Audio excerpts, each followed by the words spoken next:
मैं Arif Khan, voice of Hindustan में आप सभी का स्वागत है। करतात एकदा जोरदार टाळ्या होऊन जाऊ द्या।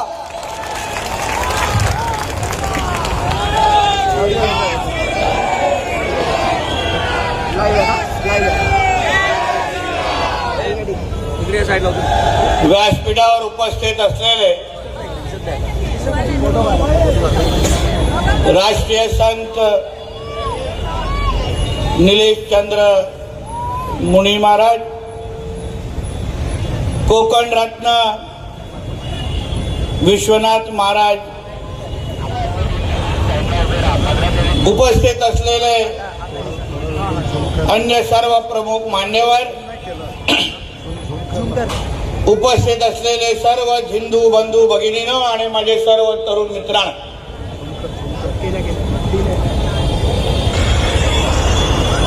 खरं म्हटलं तर आयोजकांची थोडी जागा चुकली। थोडा अजून 3 किलोमीटर आतमध्ये घेऊन गेले असते तर अजून मजा आली असते।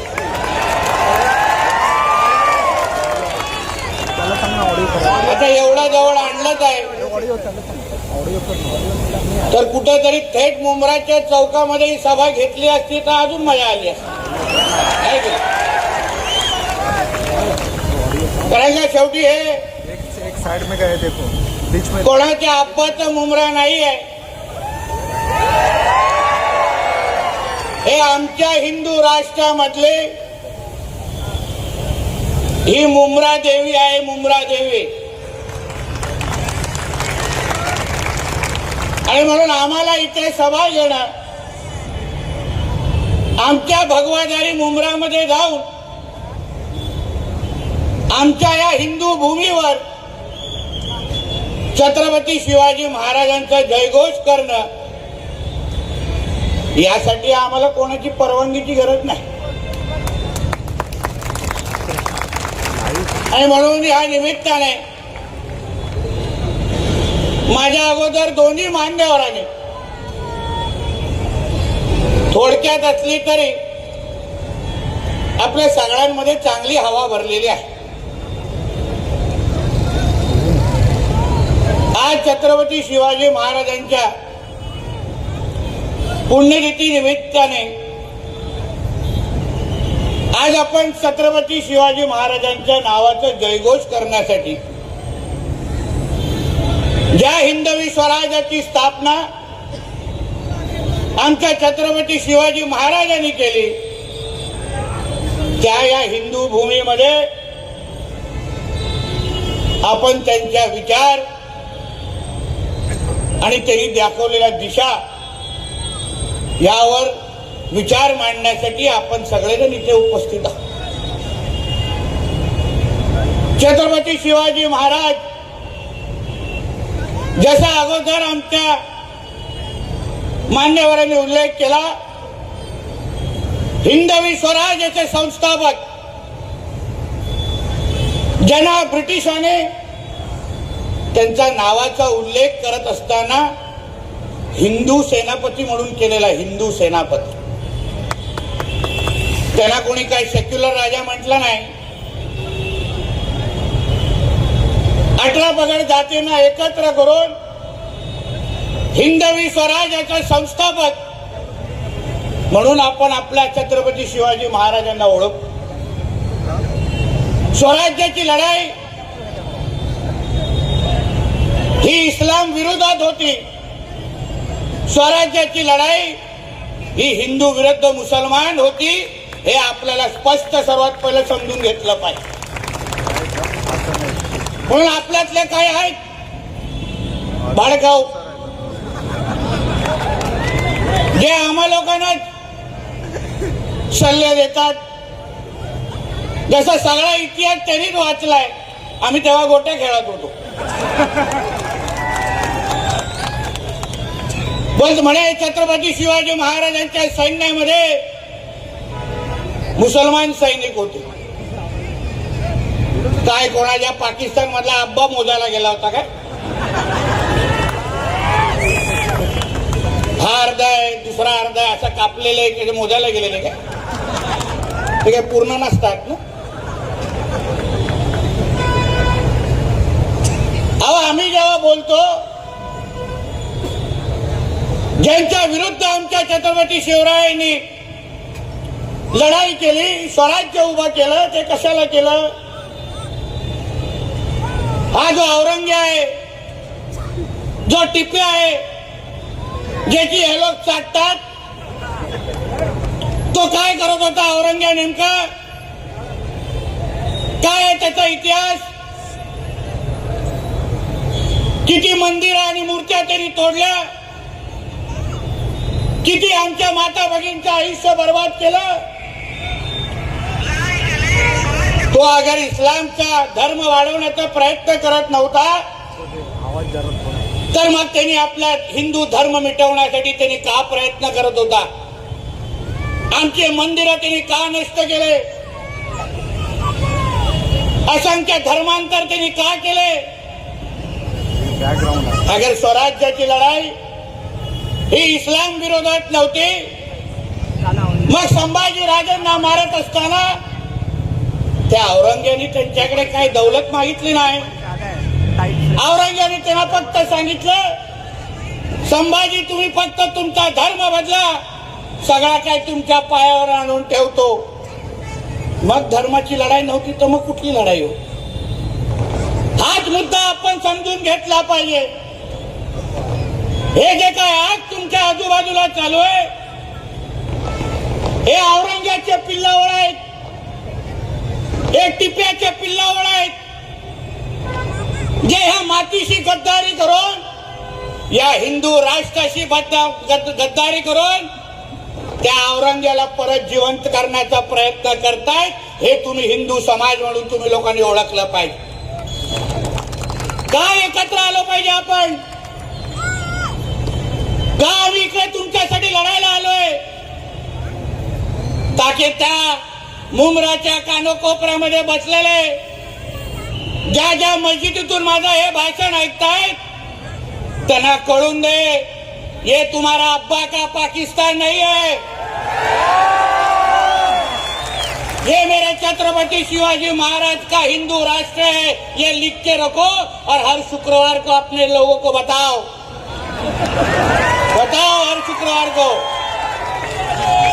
अगर भूलने की आदत होगी तो हर शुक्रवार को मैं तुम्हारे पास 5 वक्त आने को तैयार हूं. आम्ही आठवण करून देतो ना, आम्हाला माहिती आहे कसं आठवण करून द्यायचं. कोणी उठतंय आणि कोणी आम्हाला आव्हान देतात. जे काय भाषणामध्ये बोलतात ते काय ठीक आहे, ते काय आजची मुलं आहेत. थोडा काय लोकप्रतिनिधी झाल्यानंतर इसको हम हरा कर देंगे. ठीक आहे, तिला काय आपण लोकप्रतिनिधी आहे म्हणून तिला काय मोजत नाही, पण तिची ती मानसिकता आहे ती महत्वाची एक समजून घ्या.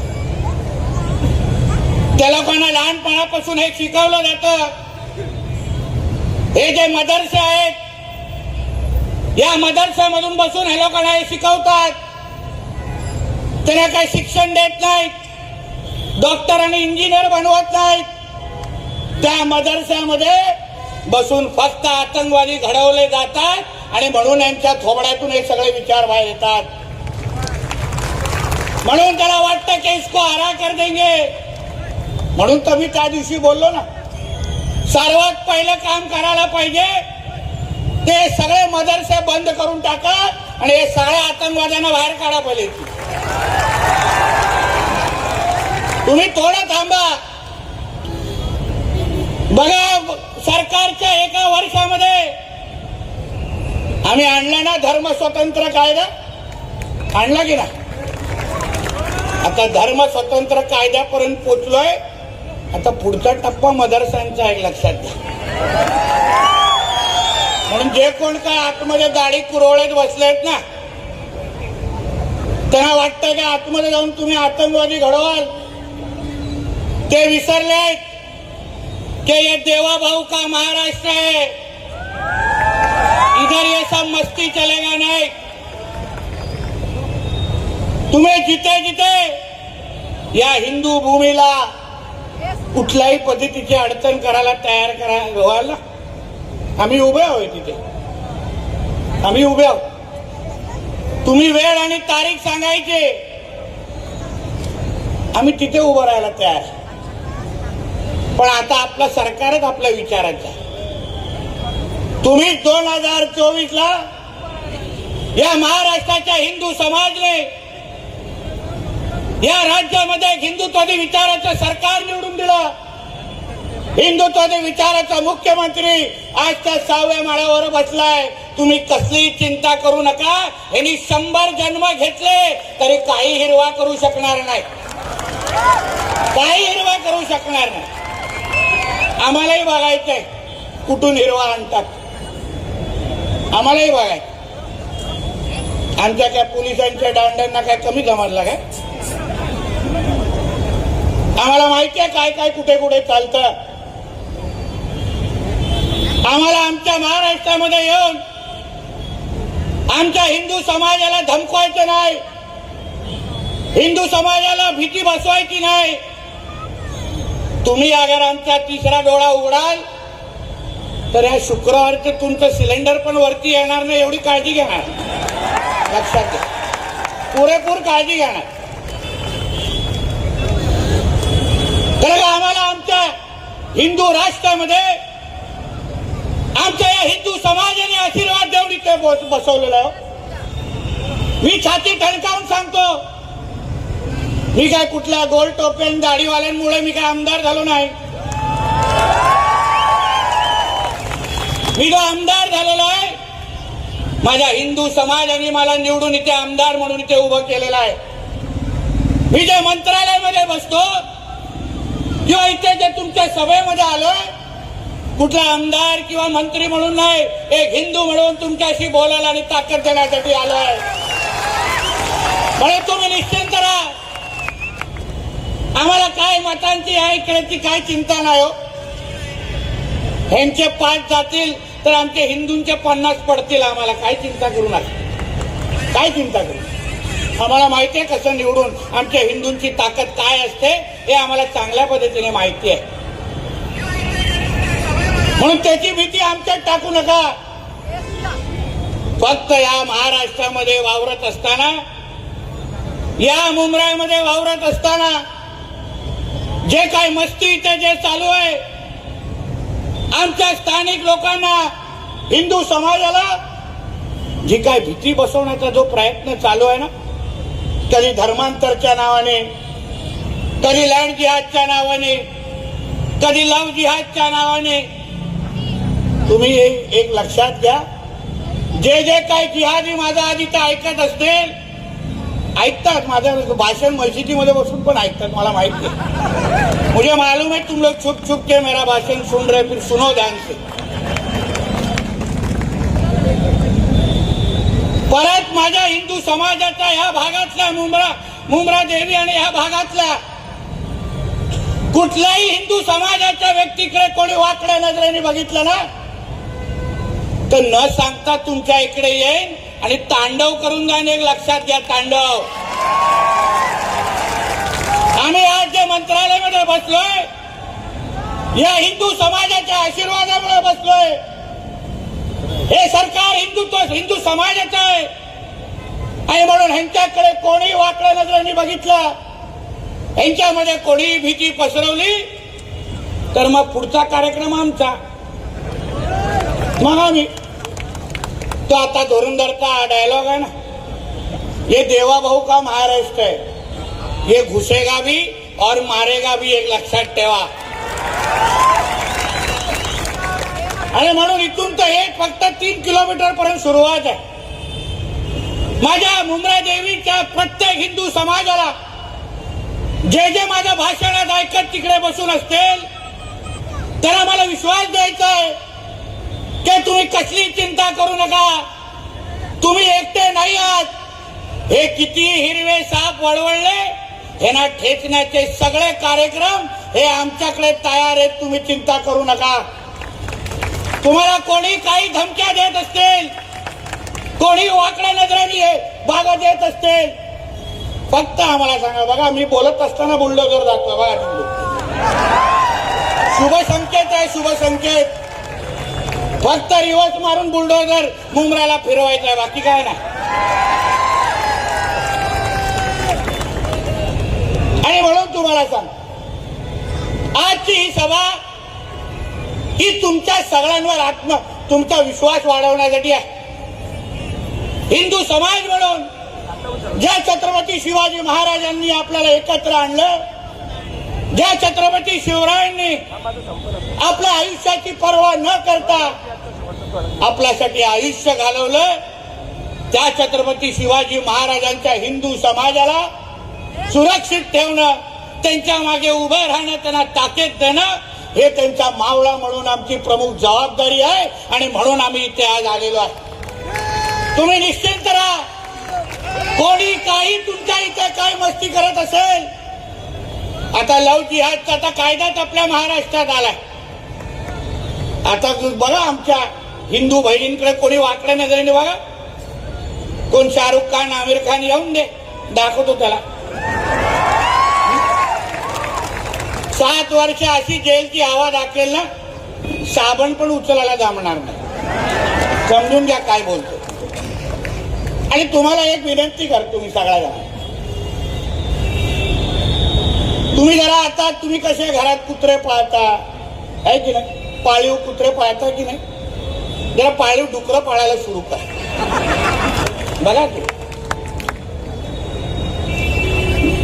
विनंती करा. आमच्यातले कोण जरा राज्य सरकारकडे विनंती करा की वऱ्हाला पाळीव प्राणीचा जरा दर्जा द्या. प्रत्येकाने आपल्या घराघर बाहेर ठेवा. बघा हे हिरवे साप जवळ पण वळवळणार नाही. 2-3 तासात बघा कसं मुंब्रा देवी खाली होऊन जा. बघा कसे पळापळ चालू होत. या लोकांना हीच भाषा कळते हो. आम्हा लोकांना हे लोक विचारतात, क्या नीतेजी तुम हिंदू मुसलमान करते, कसं काय, आम्ही काय करतोय. आता गेल्या आठवड्यात रामनवमी झाली, त्याच्या काही दिवसा अगोदर ईद झाली. विचार आमच्या पत्रकार मित्रांना, ईदच्या दिवशी महाराष्ट्रामध्ये एक अशी घटना दाखवा, एक जिथे हिंदू समाजने त्या ईद मध्ये हे लोकांना साजरा करण्यामध्ये काय अडचण आहे. एक अशी घटना दाखवा. कुठे दगड मारला, कुठे लोकांची डीजे थांबवले, कुठे हे लोक जे काही बाईक घेऊन वळवळ करतात तिथे आम्ही बाईक आडव्या टाकले, एक घटना झाली. पण आमच्या रामनवमी जेव्हा मिरवणुका निघाल्या, आमच्या हनुमान जयंतीच्या जे मिरवणुका निघाल्या, किती घटना झाल्या दगड मारण्याचे, चपला मारण्याच्या. त्या मालवणीमध्ये मिरवणूक निघत होती आपल्या रामनवमीची. हे लोकांना लगेच मिरची लागली हिरवी. येऊन सांगतात हमारे बड़ी मस्जिद के सामने भगवा लगेगा नहीं, भगवा झंडा नहीं लगाना. मला अच्छा, मला अभी तो बाहेर लगा रे. जास्त किरकिर केली ना तर आतमध्ये लावून जाईल. काही करू शकणार नाही. तुमच्या सणासुदीमध्ये अगर तुम्हाला अडचण आणत नाही, तुम्हाला अडथळे आणत नाही, आणि काही ह्या वळवळल्या लोकांचे जे काय म्हणणं आहे की या देशामध्ये सर्व धर्म समभाव आहे. अच्छा, मग सर्व धर्म समभाव हा फक्त ईदच्या वेळी दिसतो का? सर्व धर्म समभाव, भाईचारा, गंगा जमुना तहजीब हे फक्त ईदच्या वेळी दिसतं का? आमचे पोलीस बांधव घेतात ना ते काय की शांतता फंतता की का बैठक घेतात ना, त्या बोलतात की नाही हम कुछ नहीं करेंगे. येतात मोठे दाढीवाले गोलटोपीवाले बसतात आमच्या पोलीस बांधवांच्या समोर. तेव्हा तुम्हाला ईदच्या वेळी आम्ही अगर तुमच्यामध्ये काही येत नाही, तर मग रामनवमीच्या वेळी आणि हनुमान जयंतीच्या मध्ये तुम्ही काय येता? जो नियम ईदला लागतो तोच नियम रामनवमी आणि हनुमान जयंतीला लागणार, हे लक्षात ठेवा.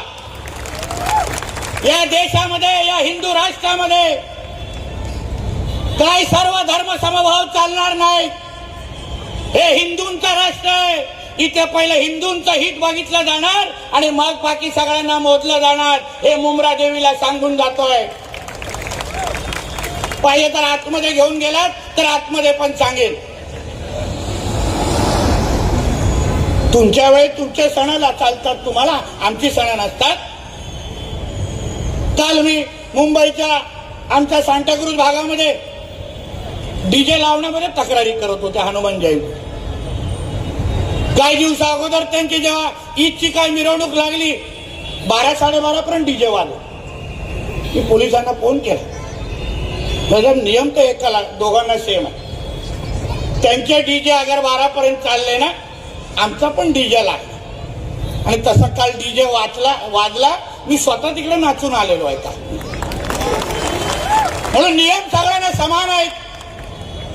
आम्ही तुमच्या सणासुदीच्या मध्ये येत नाही, आम्ही तुम्हाला अडचण आणत नाही. मग तोच नियम हिंदू समाजाला पण लागला पाहिजे. हे लोकांना वराह जयंतीच्या टायमाला मिरच्या लागतात. नहीं नहीं नहीं, ये मत लेके आओ, इनको देखेंगे तो हमारा दिन खराब हो जाएगा. मग आमच्या गाईकडे तुम्ही वाकड्या नजरेने बघतात ते. तुम्हाला कोणी लायसन्स दिला? कत्तलखाने का सुरू आहे? का सगळीकडे गायीची कत्तल होते? तुम्हाला अगर वराहाच्या वेळी तुम्हाला अगर एवढ्या मिरच्या लागतात, तुमचा धर्म भ्रष्ट होतो. तुम्ही एकदा डुकराला बघितल्यानंतर तुमच्या 5 वक्त नमाज वरती स्वीकारत नाही, तर गायीचा आमची माता आहे ना, थोड़ा क्लियर करना. आम्ही देवाप्रमाणे तिला मानतो, आमच्या आईप्रमाणे मानतो. पण तिला कापून तुम्ही धंदा कसा करू शकता सांगा तुम्ही मला. नियम सगळ्यांना एकच लागला पाहिजे. हाच मुद्दा आमच्या सगळ्यांचा आहे. तुम्हाला अगर या हिंदू भूमीमध्ये तुम्हाला इथे राहायचं असेल तर तुम्हाला या देशाला आपला पहिला देश मानायला लागेल. तुम्हाला डॉक्टर बाबासाहेब आंबेडकरांचं संविधान मानायला लागेल. इथे तुमचा पाकिस्तानचा शरिया कानून आणू शकणार नाही तुम्ही. घूम रहा है. एक लक्षात घ्या. शरिया कानूनची एवढीच चाटायची आहे ना, तर निघून जाय सगळं पाकिस्तानमध्ये. तुमची तशी पण इथे गरज नाही आम्हा लोकांना, तशी पण गरज नाही. म्हणून मी तुम्हाला आमचा मुद्दा तेवढाच आहे. आम्ही जेव्हा बोलतो एवढाच मुद्दा बोलतो. त्यांच्या वेळी मिरची लागत नाही, आमच्या वेळी मिरची लागते. तुम्ही त्यांना अडवत नाही, पण आमच्या लोकांच्या वेळी तुम्ही लगेच पुढे येता. आमच्या काही मिरवणुका रस्त्यावर निघाल्या, गणेश चतुर्थीचं मंडप लागलं तर लगेच तक्रारी करतात.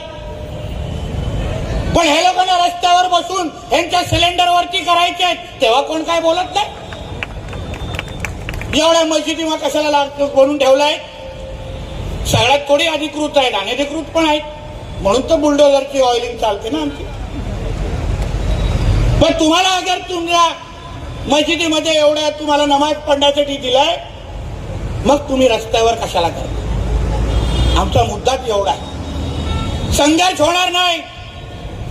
तुम्ही अगर या देशामध्ये राहून डॉक्टर बाबासाहेब आंबेडकरांचं संविधान पाळाल, आमच्या बरोबर उभं राहून वंदे मातरम म्हणाल, आमच्या तिरंग्याला तुम्ही तुमचा तिरंगा म्हणाल, तुम्हाला इथे काही होणार नाही. या जबाबदारीने मी तुम्हाला सांगतो. तुम्ही विचार करा थोडं. यांची इथे एवढी वळवळ आपण सहन करतो, यांची एवढी नाटकं इथे सहन करतो. पाकिस्तान आणि बांगलादेश मधल्या हिंदूंना हिंदू दिसेल तर जाळून मारतात. विचार, ठेचून ठेचून मारतात. तिथे तुम्ही अगर हिंदू असाल तर तुम्हाला जिवंत राहण्याचा अधिकार नाहीये. या तर तुम्ही धर्मांतर व्हा, या तर तुम्हाला मारून टाकणार, असा स्पष्ट नियम पाकिस्तान आणि बांगलादेशमध्ये. आम्ही तर काय लाड करतो यांचे. आता त्या लाडली बहिणामध्ये बघा केवढे आहेत. इथे एकाच्या घरामध्ये एक नसतोच. हे आमचे एक, हम दो हमारे दो आहे, हे हम दो हमारे 200 आहे. आणि त्याच्यामध्ये पण 2 असतात. कोण कोणाचा अब्बा हेच कळत नाही. घरात टोकन नंबर देत असतील. अरे वो 12 किसका है, वो 30 वाला उधर खड़ा है, वो किसका है रे बाबा, लेके जाओ इसको, असं बोलत असतील. एका बाजूला मोदींना शिव्या घालणार, मोदी साहेबांच्या विरोधात बोलणार, पण मोदी साहेबांच्या आणि फडणवीस साहेबांच्या प्रत्येक योजनाचा लाभ घेण्यासाठी हे पहिले पुढे रांगेत उभे राहा. सांगा, तुम्हाला अगर मोदी साहेब आवडत नाही, तुम्हाला अगर फडणवीस साहेब आवडत नाही, मग ते बुरखा घालून तुम्ही पुढे का उभं राहता हे पहिलं मला सांगा. आणि अर्धे तो बुरखेवाले खरंच आमच्या त्या भगिनी असतात ह्याच्यावर पण प्रश्नचिन्ह आहे हो. माझ्या मतदारसंघामध्ये तर एकाला बुरखा घालून 14 वेळा मतदान करताना आम्ही पकडलेलं, 14 वेळा. आणि मग हे लोकांना बोललो लगेच मिरच्या लागतात हो. तुम्ही ज्या मातीमध्ये राहता, ज्या देशामध्ये राहता, त्या देशाचा नियम पाळा, त्या देशाचं संविधान पाळा. कशाला करायचं तुम्हाला हिरवा? तू या देशामध्ये राहता, हिंदू राष्ट्रामध्ये राहता. अहो 56 इस्लामिक राष्ट्र आहेत, 56, 56. आणि आम्ही एक अगर हिंदू राष्ट्र बोलत असो तर काय हिरव्या मिरच्या लागतात त्याला आहे ना, कधीतरी विचारा. तुम्हाला या देशामध्ये राहायचं असेल तर तोंडातून काढायला लागेल का हा भगवा राष्ट्र आहे, हिंदू राष्ट्र आहे, नाहीतर तुम्ही या देशामध्ये राहू शकणार नाही. आणि मोठ्या हिरव्याची भाषा करू नको. त्या औरंग्या आणि त्या अफजलची काय हालत केली जरा विचारा. आमच्या मुलींनी सांगितलं तुम्हाला. पण असे 56 आले तुमच्यासारखे. आज तर फक्त इथपर्यंत आलोय उंबाट्यावर. काही दिवसानंतर थोडा वेळ द्या. आमच्या मुंब्रा देवीच्या प्रत्येक घरावर भगवा फडकवण्याशिवाय आम्ही गप्प बसणार नाही. हा शब्द तुम्हाला इथे देऊन जातो, शब्द देऊन तुम्हाला जातोय. आपण फक्त सगळेजण आज जसा पेटलात, आज जसा भगवा फडकवतात, तसा अभिमानाने भगवा घेऊन इथे फिरला पाहिजे. तुम्ही कोणाच्याही पाकिस्तान आणि इस्लामाबाद मध्ये बसलेला नाही आहात. तुम्ही तुमच्या हिंदू राष्ट्रामध्ये जगतात. तुमच्या एक लक्षात ठेवा, हे भगवादारांचं राज्य आहे. आपले पंतप्रधान आणि मुख्यमंत्री हे 100% भगवादारी आहेत आणि त्यांच्या राज्यात आणि देशात तुम्ही राहतात, एक पहिला लक्षात घ्या. आणि म्हणून कुठलाही जिहादी, कुठल्याही प्रकारचा अगर जिहाद करायचा विचार करत असेल ना, तर ह्या राज्यात तर तुझं काही डाळ शिजायला देणार नाही. प्रत्येक जिहादाला, तो कुठेही लपला असेल, कुठल्याही मदरसामध्ये राहत असेल, कोणाच्याही पायजामाच्या मध्ये बसला असेल, त्याला शोधून शोधून आम्ही ठेचून बाहेर काढणार. हे शब्द तुम्हाला इथे आम्ही देऊन जाणार आहे. एका जिहादाला आणि बांगलादेशी आणि रोहिंग्याला जे अनधिकृत पद्धतीने इथे राहतात आणि त्यांना वाटतं इथे हिंदूंची जनसंख्या कमी करायची आहे, तुम्ही यांचा मनसुबे पहिले समजून घ्या. हे काय उगाच तुमच्या समोर पहिले असे गरीब बनून येणार. ते साहेब कोणचा बी नोकरी करेंगे. मग आपलं पण कसं हिंदूंचं हृदय थोडं मोठं असतं ना. लगेच आपण त्याला टायर बनवायला देतो, लगेच एसी वाला म्हणून घरी आणतो, लगेच तो कोण साडी विकणारा म्हणून घरी येतो. पण त्यांच्या डोक्यात वेगळे विचार असतात.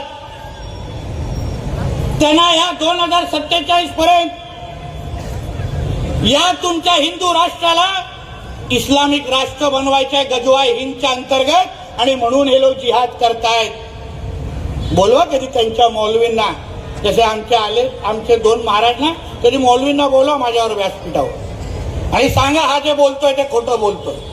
मलाही बघून उगाच आमचे नीलेश चंद्र मुनी जी चिंता करतायत की नितेश राणे होएगे तो तुम घर नहीं जाओगे. मुनी आणि महाराज आमच्या राज्यामध्ये एकदम सुरक्षित आहे, चिंता करू नका. टेन्शन तर दाढीवाल्यांनी गोल टोपीवाल्यांचं आहे ना. हे सुरक्षित. यांच्याकडे बघू आम्ही पण कोण वाकड्या नजरेने बघतो. आम्ही बसलोय, काय होत नाही हो, काय होत नाही. बघा तो आमचा युट्यूबवर बसलाय टोपी घालून, विचारा त्याला. वाकड्या नजरेने बघितलेलं, डोळे काढून गोट्या खेळलोय, डोळे कोणाला हात आला घ्यायला दिला नाही. म्हणून कसलीच चिंता तुम्ही सगळे करू नका. आज जे मी इथे आलोय ते हिंदू समाजाला मुंब्रा देवीमध्ये मध्ये राहणाऱ्या हिंदू समाजाला, शिलफाट्यामध्ये राहणाऱ्या हिंदू समाजाला विश्वास देण्यासाठी आलो आहे की हे तुमचं हिंदू राष्ट्र आहे, हे तुमचं सरकार आहे, तुम्हाला इथे कोणीही वाकड्या नजरेने बघण्याची हिंमत करणार नाही, हा विश्वास तुम्हाला या निमित्ताने मी देणार आहे. काहीच चिंता करू नका. प्रत्येक सण, मला काल कोणीतरी आताच गाडीमध्ये माहिती देत होतं की काल हनुमान जयंतीची फार मेहनत करून 700 लोकांची मिरवणूक निघाली. काही वर्षा अगोदर तर काढायला पण देत नव्हतं. इकडच्या आमच्या हिंदू समाजाला सांगेन, सकल हिंदू समाजाला, यावर्षी 700 काढली आहे ना, पुढच्या हनुमान जयंतीसाठी मी स्वतः तुमचा मी इथे येतो, जोरदार काढू, इथे बघू कोण येतो, मग आम्हालाही बघून. आणि म्हणून या निमित्ताने जे आज इथे आलोय ते हिंदू समाजाला विश्वास देण्यासाठी आलो. तुम्ही हिंदू समाज म्हणून आत्मविश्वासाने तुमच्या हिंदू राष्ट्रामध्ये उभे राहा. जे मुंब्रा देवीमध्ये राहणारा प्रत्येक हिंदू जो माझं हे भाषण ऐकतोय, तुम्ही कसलीही चिंता करू नका.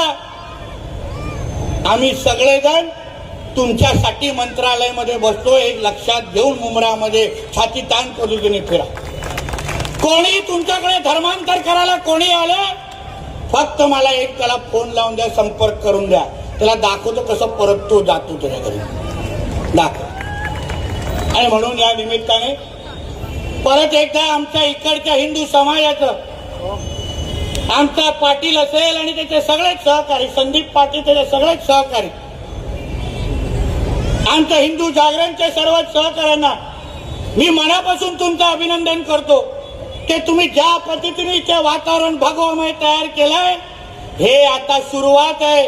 ही सुरुवात जोपर्यंत मुंब्रा देवीच्या प्रत्येक घरावर आपण भगवा झेंडा लढवत नाही, तोपर्यंत आपण आता स्वस्थ बसायचं नाही, हाही शब्द तुम्हाला या निमित्ताने इथे देतो. आणि मुनींना आणि महाराजांना सांगीन, चिंता करू नका, आम्ही इस्लामपूरचं पण ईश्वरपूर करून दाखवलं, म्हणून मुंब्राचं पण मुंब्रा देवी करून दाखवणार, हा शब्द तुम्हाला मी इथे देऊन जाणार आहे.